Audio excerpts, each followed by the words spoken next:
Okay, to remove the spring, don't want to risk it.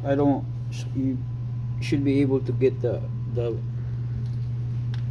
the bolt here, but this is known to break, so I don't want to risk it, because all I need is to lose this shock so I can remove the spring. So you have to lose the shock, so you have play to remove the spring. So to take the bolt from the top, you're gonna have to remove all the clips and this interior cover to expose the nut inside. Here's the nut. So all you have to do is just release that or unbolt that, and then it should be okay. So you're gonna need an Allen key, 5mm Allen key, and 14mm wrench. Okay, so you gotta loosen the strut or the shocks. Once you loosen the shocks, then you have to remove this bolt here so that you can bring this thing down.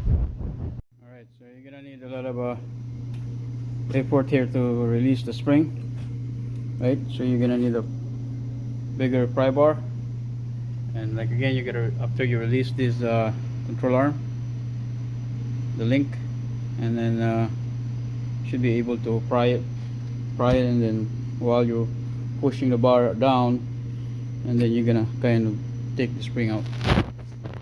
Compress the whole hub assembly. You gotta have to use the jack, right, and jack it up until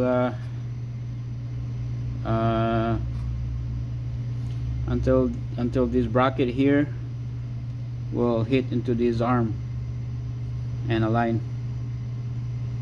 At the same time, just watch the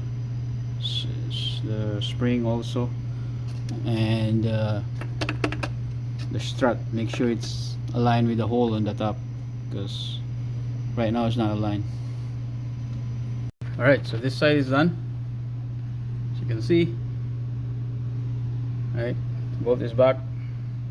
So you kind of push the jack up, and at the same time you push this, and you push this, and you pull this down, you push this down at the same time, and you kind of align it. At the same time you put the bolts while you're doing that.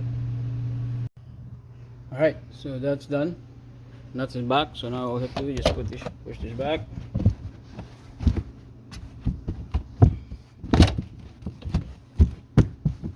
There you go, and then put the clip back, and it's done. You're done. Thank you for watching.